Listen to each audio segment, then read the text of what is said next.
Hola a todos, mi nombre es Diego Piscini, soy gerente de operaciones del servicio de teleasistencia ya hace varios años. Me dedico a la gestión de emergencias principalmente y en especial al cuidado de personas, en este caso con alguna experiencia sobre el cuidado remoto. Esta presentación tiene por objetivo compartir con todos ustedes qué es lo que se viene haciendo en términos de la teleasistencia desde una perspectiva histórica, viniendo a solucionar algunos problemas que siguen siendo bastante actuales, y cómo fue desarrollándose, evolucionando al punto en el que llegamos hoy, con tecnologías súper novedosas, pero también con un futuro muy promisorio. Para empezar, me gusta partir con esta frase que empieza a inscribirse dentro de las primeras páginas de un libro de Saramago que me gusta mucho, que se llama Las intermitencias de la muerte, que dice: los viejos dejaron de morir y la sociedad, que no sabía qué hacer con ellos, empezó a tratar la inmortalidad como una enfermedad. ¿Por qué me gusta empezar por acá? Porque esto tiene que ver con el enfoque que le damos a la tecnología como una herramienta para solucionar problemas, y no como la vedette de todo lo que estamos haciendo. Quiero decir con esto que jerarquizamos el problema por encima de la tecnología, porque si no esto puede generar algunas brechas que son difíciles de solucionar cuando uno ya encamina un proyecto en este sentido. Uno de los principales problemas que existe hoy en el mundo es esta urgencia demográfica y social. Hay una inversión de la pirámide generacional en donde nos muestra que cada vez hay más personas adultas mayores por encima de las personas más jóvenes. Esto tiene que ver con cuestiones de natalidad, con distintas culturas, una vida que nos lleva hoy a situaciones mucho más complejas, en donde el proyecto de los hijos a veces queda postergado, y realmente lo que hace es que tengamos una población mucho más envejecida. Y no solamente el problema es que es una población envejecida, sino que podemos decir que se extendió la cantidad de vida, pero no así la calidad de vida. De hecho, por lo menos 8 de cada 10 personas adultas mayores tienen al menos 2 enfermedades crónicas. Y este es un dato importante para conocer cuál es el perfil de las personas a las que podemos llegar a ayudar a través de algunas soluciones de innovación.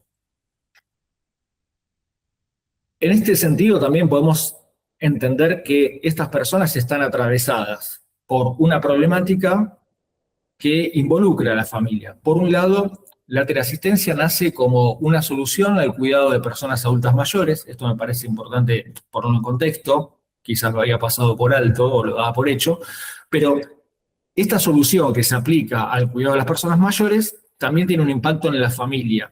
¿Por qué? En primer lugar, porque las personas mayores lo que buscan es permanecer el mayor tiempo posible dentro de su hogar y no pasarla en un geriátrico, en una residencia, en una institución, en un hospital, o perdiendo su hogar, yéndose a vivir, por ejemplo, con los hijos, ¿sí? Es una discusión habitual dentro del seno familiar cuando empezamos a preocuparnos porque nuestros padres empiezan a pasar tiempo solos, padres o madres. También es importante que consideren que la mayor expectativa de vida sean mujeres, y es más común que sean las mujeres que queden solas en una vivienda unifamiliar, ¿sí?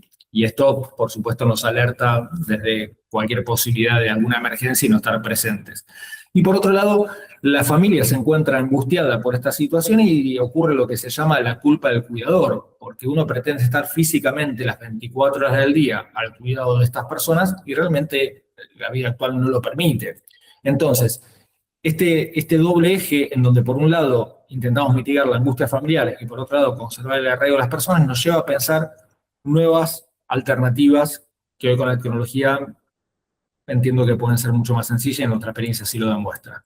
Un poco para hacer una revisión histórica, me gusta partir desde cómo inicia todo esto, que es en la década del 80, uno de los problemas que tenían era que los adultos mayores vivían tiempo solos, los hijos se iban a estudiar a las grandes ciudades, estas personas quedaban solas, y la preocupación era que frente a alguna emergencia no iban a poder ponerse en contacto con los sistemas de emergencia porque hasta la llamada telefónica en personas que tienen dependencia leve o moderada en sus actividades de la vida cotidiana podía ser un desafío.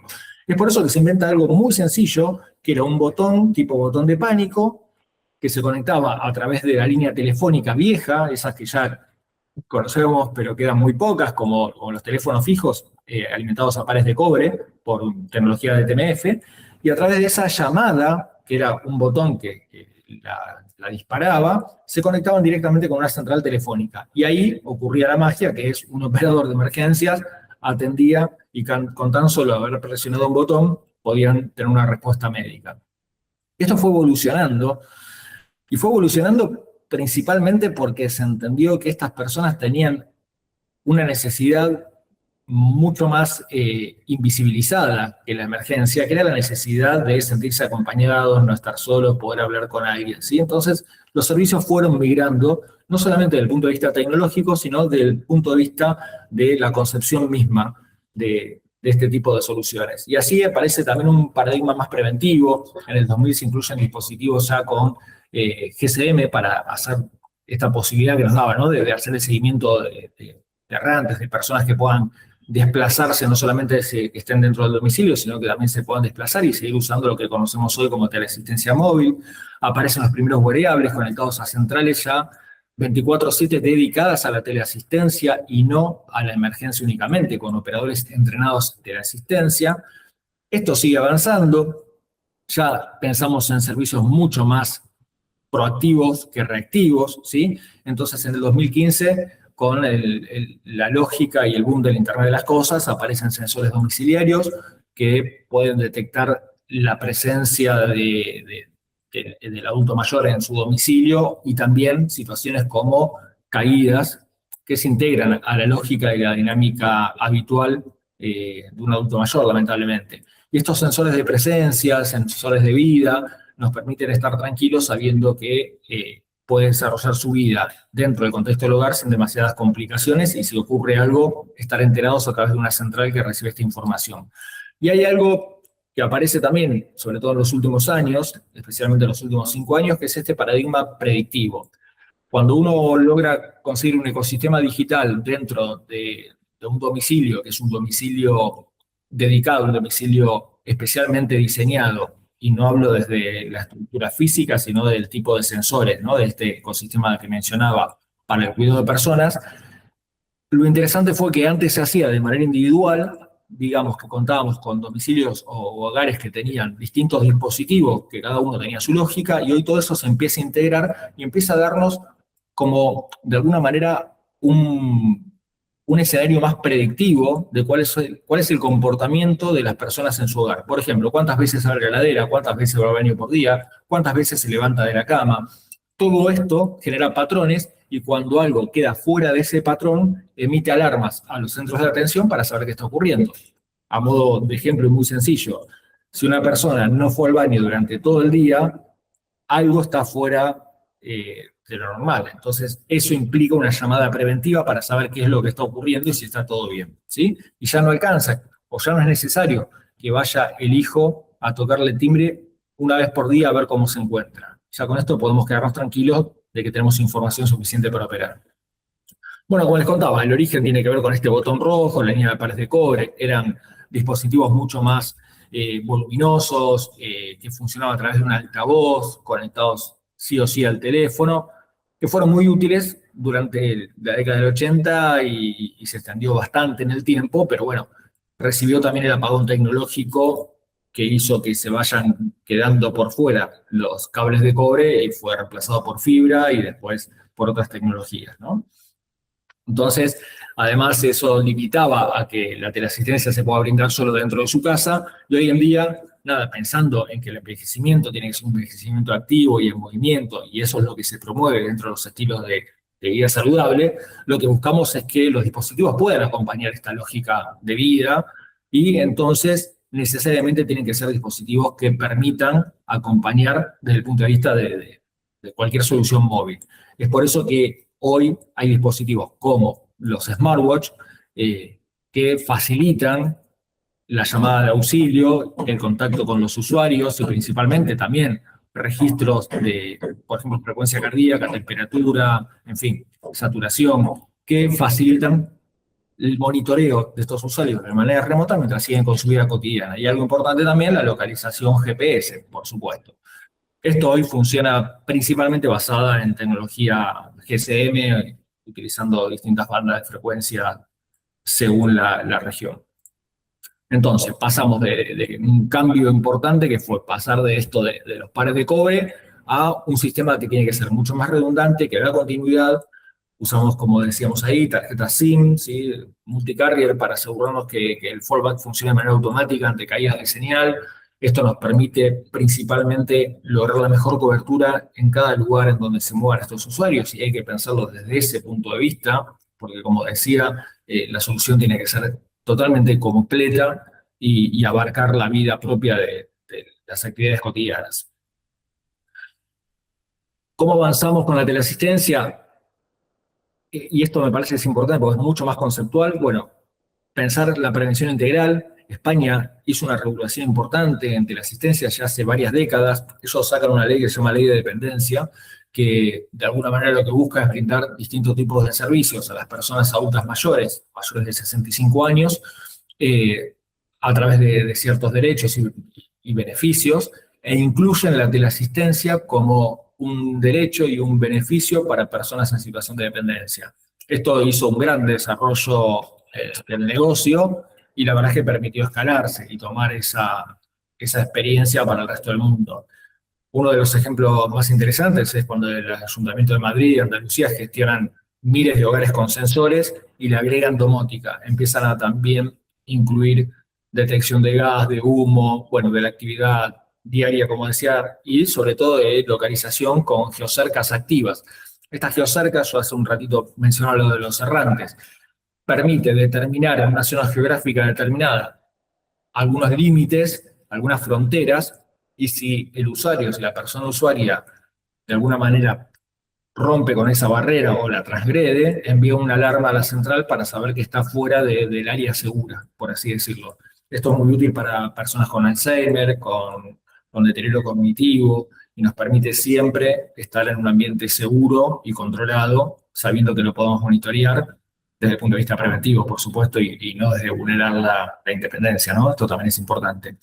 Y el foco psicosocial. Esto es súper interesante porque hoy los algoritmos nos permiten a los distintos operadores agendar llamadas proactivas personalizadas y sobre todo identificando qué tipo de tratamiento habría que darle a cada usuario. Y no hablo de tratamientos de salud mental, sino de acompañamiento, ¿sí? Teniendo en claro cuál es el límite y el alcance que tiene el operador en su rol, y no intentar hacer, por ejemplo, terapia online, ¿no? Que en ese caso habría que sumar psicólogos al servicio y puede ser algo interesante también, pero hoy los sistemas de teleasistencia están basados en operadores principalmente y en algunos casos en médicos desde una perspectiva mucho más clínica que desde la salud mental.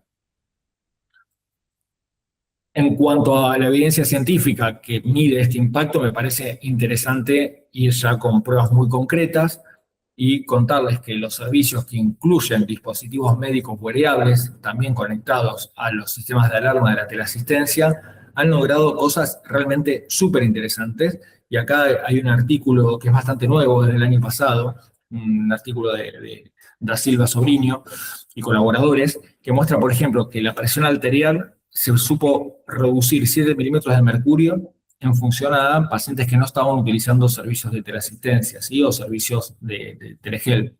La frecuencia cardíaca, reducción del 6% en reposo, y esto me parece que es importante señalar, la ansiedad y la depresión. Frente a las crisis que se venían declarando habitualmente, hubo una reducción del 23% en ansiedad y del 28% en síntomas depresivos. Esto es mucho, realmente tiene un impacto súper interesante, súper interesante. Y el bienestar percibido, ¿no? Acompañamiento integrado, según lo que propone la Asociación Mundial de la Salud, y también entendiendo qué es el aislamiento relativo, pudimos encontrar que aumentó el 31% la percepción de bienestar y de propósito de vida de las personas adultas mayores, solamente por contar con un servicio de teleasistencia y operadores 24/7 que están dispuestos a acompañarlos en lo que necesiten con tan solo pulsar un botón. Y quiero hacer énfasis. Hablábamos de la alarma, cómo reacciona a la emergencia, y después les contaba que esto hoy tiene un perfil mucho más proactivo. Por eso es que incluye llamadas de bienestar, de seguimiento, y acá es donde se ve el impacto, ¿sí? Quiero dejar claro que no es entonces solamente un resultado a partir de la posibilidad de apretar un botón y que me envíen una ambulancia, sino también de apretar un botón y sentirme acompañado porque tengo alguien con quien conversar, por ejemplo. Y esto también es bueno destacar que tiene que ver con la adherencia operativa. Una de las principales preocupaciones que tenía el estudio y que quería medir como hipótesis es si las personas adultas mayores estaban digitalizadas al punto de querer usar un servicio que incluía tecnología y dispositivos, pero con la preocupación de que realmente lo sostengan en el tiempo y que no encuentren un rechazo a esto. Bueno, el 91% de todos los participantes manifestó el deseo de seguir con este servicio. Y quiero aclarar algo.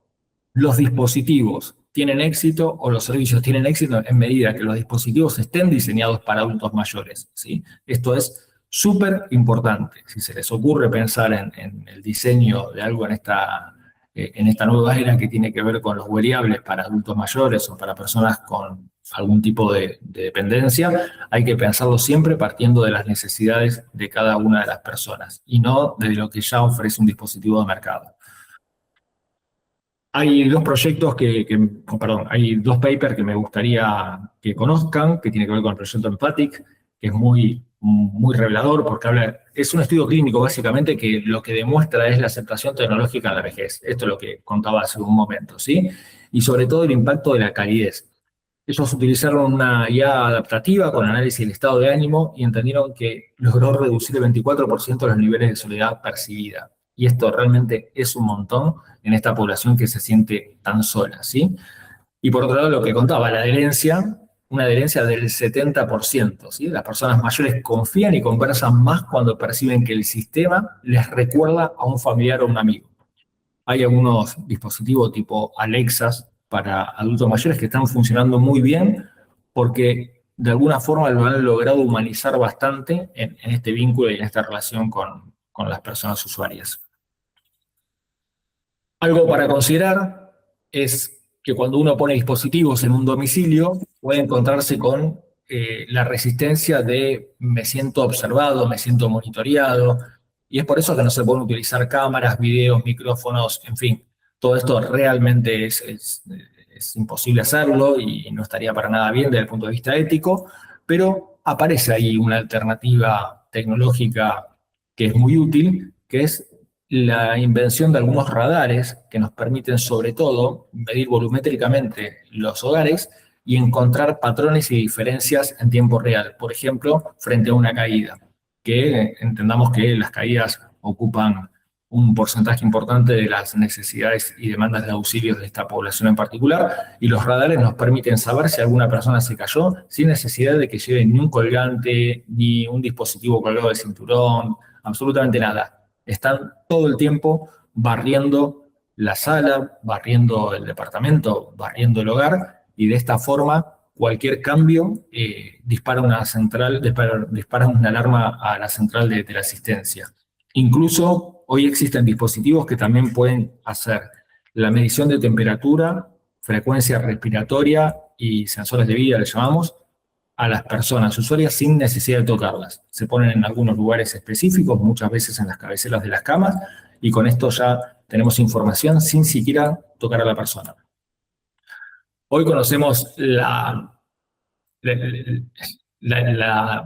poder que tiene la guía predictiva. La verdad que es fascinante, especialmente cuando uno puede integrar todo esto en el mismo sistema, pero ya conocen que los variables hoy nos permiten saber cómo estamos durmiendo, cuántas veces vamos al baño, bueno, todo lo que veníamos comentando recién, establecer patrones, conocer los patrones circadianos de cada una de las personas, como esto, apertura heladera, botiquín, predice riesgo de nutrición, de deshidratación, es fantástico, y lo utilizamos incluso para ver si hay anomalías en el tránsito. Muchos de nosotros usamos aplicaciones a la hora de desplazarnos hacia algún lugar para saber cuál es la situación de tránsito y esas vías que voy a utilizar para moverme. Bueno, todo esto integrado dentro de un único sistema digital que permite atender mejor a las personas que necesitan algún cuidado sin la presencia física, me parece que genera nuevas oportunidades incluso de negocio, ¿no?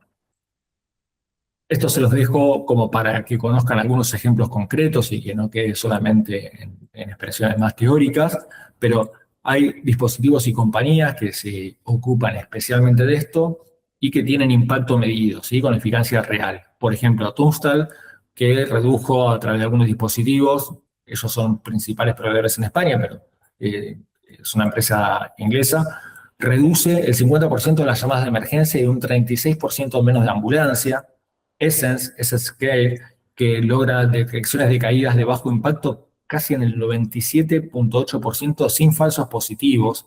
Acá que habla de mascotas porque a veces la presencia de mascotas puede llegar a generar algún falso positivo. Después, Cuidoplancton, que es una experiencia del País Vasco que logró la disminución del 25% de los ingresos hospitalarios de pacientes crónicos complejos. Esto es un montón. Pensando en plataformas de telehealth, está logrando mejor adherencia al tratamiento y sobre todo evitando los costos en la salud, ¿sí? Que también es un beneficio que hay que considerar porque esto puede determinar principalmente quiénes pueden ser nuestros financiadores, ¿no? A la hora de implementar un proyecto de estas características. Y después el proyecto y el servicio de ID Vita con distintos wearables hoy está en una situación de piloto clínico en Europa, pero aumentó el 58% de la detección temprana de anomalías de frecuencia cardíaca y deambulación. Absolutamente predictivo y evitando miles de euros en costos que pueden ser totalmente reinvertidos en sistemas de prevención. Y por supuesto, lo que más nos interesa en esto tiene que ver con la empatía, ¿no? Y la IA como filtro de empatía. ¿Por qué decimos esto? Porque en las centrales convencionales, como dice el texto, las centrales de la asistencia, hasta el 85% de las llamadas que entran corresponden a falsas alarmas. Hoy la IA lo que nos permite es conocer de antemano cuáles son los motivos de llamada a través de algunos algoritmos. No me voy a aburrir ahora con eso, podemos profundizar en una próxima cuando quieran, pero principalmente conocer que el 35% solamente son emergencias. Tenemos un gran porcentaje, un 15% de llamadas que tienen que ver con acompañamiento, charla y soledad, y un 50% de eventos de mantenimiento y rutina diaria, ¿sí? Entonces, se puede reducir el número de llamadas de emergencia gracias a la tecnología mediando la tarea de los operadores. Yendo un poco más específicamente a estos hogares que les contaba, a hogares inteligentes, bueno, hay algunas posiciones interesantes, entendiendo, como contaba hace un rato, la idea de estos hogares interoperables que permiten tener domótica destinada a entender las rutinas y comportamientos de las personas que allí viven y detectar señales de alarma enviadas a una central. En mi caso, trabajo en una compañía que se llama Palker, que estamos trabajando en un proyecto con todo esto para unificar todos los sensores de distintos fabricantes en un único canal. Tenemos una plataforma multidispositivos desarrollada especialmente por nuestro equipo. Somos software propietarios y logramos en ese sentido, de alguna forma, potenciar todo lo que venimos haciendo dentro del mismo ecosistema. Y no solamente incluimos teleasistencia, sino también telehealth. Tenemos la mirada clínica atravesada a cuestiones de, digamos, de alarmas o de emergencias más sociales, como suele cubrir la teleasistencia, porque estamos incluyendo también el enfoque clínico. Y por eso hablamos de la salud conectada, ¿no? Todas las alertas o informes o desvíos de hábitos predictivos que puedan tener impacto en la salud de las personas, las podemos medir y nuestro motor de alguna forma va dialogando en tiempo real con los sistemas y puede alertar a los médicos o a los operadores y hacer un seguimiento específico para cada uno de los usuarios. Y para terminar, quiero cerrar también con otra frase que dice: los científicos pueden alargar la vida, pero los vínculos son los que hacen valer la pena. ¿Por qué quiero terminar con esto? Porque quiero reforzar la idea de que la tecnología es solo una herramienta y esa herramienta tiene que ser útil para resolver un problema. Y hoy el problema es la soledad no elegida de las personas adultas mayores, la necesidad de cuidado que tienen para permanecer en sus hogares y la presión de los cuidadores con este síndrome de fatiga que hace que la culpa los supere y no encuentren alternativas válidas. Hoy la tecnología nos permite estar mucho más cerca y, sobre todo, proveer los mejores niveles de cuidado con la calidad que se necesita, haciendo prevalecer la autonomía de las personas y, sobre todo, también poder dar una mejor calidad de vida. Muchas gracias.